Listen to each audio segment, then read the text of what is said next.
From the OU TV Broadcast Center in Los Angeles, California, this is Brief News Brief, a brief look at today's trending news topics, proudly combating the thought police since 2016. Here's your host, James Heaney. I'm James Heaney, and this is your Brief News Briefing. Forget about it! Amazon said today that it's canceling plans to build in New York City. They said that if New York City doesn't want them, well, then they don't want New York City anyway. And this big breakup's happening on Valentine's Day, which, if you thought you had a broken heart, well, you don't know what it's like to be Amazon. There's just too much local opposition on the ground. And Amazon says it doesn't see a clear pathway forward with all of this ungratefulness. In fact, the whole second headquarters is pretty much dissolved at this point in time. They do plan to still sprinkle 25,000 jobs in Arlington, Northern Virginia, and 5,000 jobs into Nashville. The decision was a major reversal for Amazon, who miscalculated how it would be received when it said it would put half of the HQ2 in Long Island City. Long Island, the city of Queens inside of Long Island? I don't know geography. Get out of here. They thought that they would be welcomed with open arms after a year or so long bidding war that made national headlines for months. Yet, this strong backlash quickly developed. There's often tension in communities when a tech company wants to come in and transform the landscape. More jobs, more money, sure, but more gentrification, more homelessness, more traffic, more construction in the streets. I mean, have you been to San Francisco City? San Francisco is a dystopian. If you want the blueprint of how tech companies can just tear the shit out of a city, go to San Fran. Now, Amazon was set up to get $3 billion in state and local tax incentives. But should the world's most valuable company be getting government subsidies? Is that what subsidies are for? Many would say no.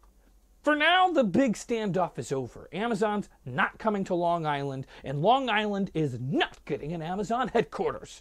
Is this a progressive win? Is a progressive backlash brewing for those who wanted Amazon to come to town?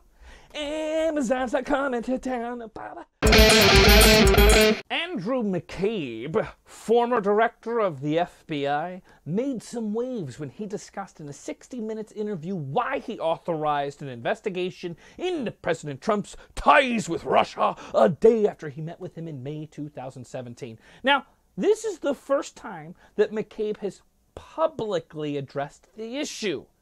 This investigation into Trump was directly following the firing of FBI Director James B. Comey, whose post McCabe took over. Now, I didn't need to hear McCabe say this. This was all information I had assumed. But isn't it great when your assumptions become solidified and it's like written in stone?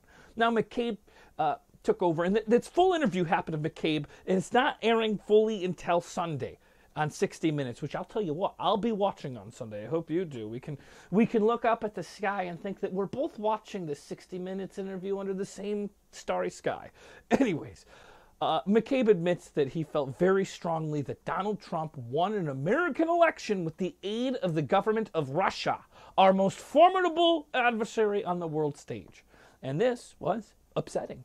Now, Trump blasted McCabe on Twitter, calling him a disgrace to the FBI and a disgrace to our country. The Justice Department also disputed some of what McCabe contended. Senate Judiciary Committee Lindsey O. Graham issued a statement saying that the interview on CBS makes it imperative that McCabe appear before his committee to answer for what appears to be, for now more than ever, bias against President Trump. Do you call it bias when you think to yourself you're being ransacked by a foreign government? I don't think it's bias. I think it's logical. McCabe alleged the cabinet members considered invoking the 25th Amendment to remove Trump from office. Excerpts from McCabe's book allude to mafioso-type mentality coming from the White House. He claims that the president and his men were trying to work him the way a criminal brigade would operate. If you want my protection, I can protect you. Do you want my protection?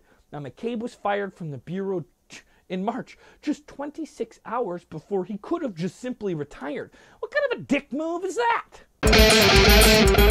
The EPA announced today that it's launching a historic effort to rein in a class of long-lasting chemicals that scientists say, if you believe in those types of people, they say that they pose serious health risks. But is the agency's action plan aggressive enough? How quickly is the EPA going to move to regulate these mysterious chemicals that are in the nation's drinking water?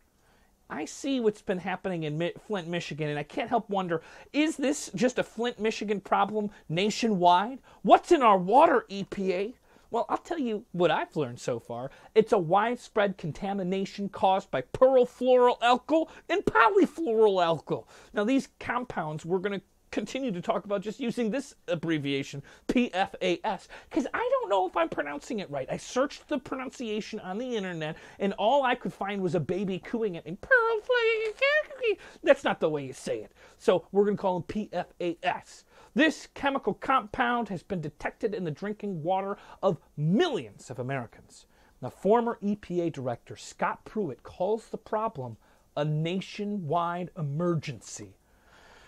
Wow. I mean, if Scott Pruitt's worried about it, then you know we're fucked. Now, I am so sorry for my language. I promised my father-in-law I'd tone it down, and I've been trying. But it scares me when Scott Pruitt is scared of chemicals because the man, he's a made man, but he's a man made of chemicals. These chemicals have been long time used in consumer products, including water-repellent fabrics, non-stick cookware, grease-resistant paper products, as well as in firefighting foams that are used in airports and the military bases.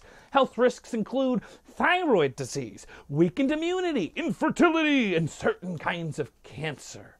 Now, because PFAS do not break down in the environment, they have become known as forever chemicals. And you know, it being Valentine's Day, I can't help but think to myself, why would you give your loved one, it's break down in, I don't know, 10,000 years. You could get her or him some forever chemicals. Now, don't splash them because they might become infertile and cancerous. But nonetheless, they do stay around forever. And there's something romantic about this. Today, agency officials vowed that by the year's end, they're going to begin the process of getting drinking water limits, of limiting the drinking water limits of these chemicals that are found inside of it, and other chemicals too. But I can't, when I hear limit the amount, can we make that limit 0? Can we please make the limit 0? Unless there's some sort of real important reason we need it in there. The EPA is also planning on cleaning up the groundwater that's contaminated with the chemicals. More testing, more research, and more communication with the public about what's in their drinking water. The EPA has not regulated any new contaminant in drinking water for more than 2 decades. And I went back to the computer, did some math, and it turns out a decade's 10 years. So we're talking, when you add it all up, more than 20 years. I do the math so you don't have to worry about it. But if you think about it, if it's more than 20 years, we're talking multiple administrations. Thanks, Obama. Thanks, Clinton. Thanks, Bush. Now, some states have already acted on their own. New Jersey, which I did not expect New Jersey would be doing it. Michigan, New York, Vermont, they've moved ahead to regulate statewide. While the nationwide oversight, it's slowly catching up. It's slowly catching up. But when New Jersey's a front runner, you know things aren't looking good. Come on, maybe we should all just gather records and say, let's fix this because we're supposed to drink lots of water. I heard 80% of your body's water. So for now, my health advice, and I wouldn't take it because I'm not a doctor, but it's drink lots of LaCroix because it's delicious.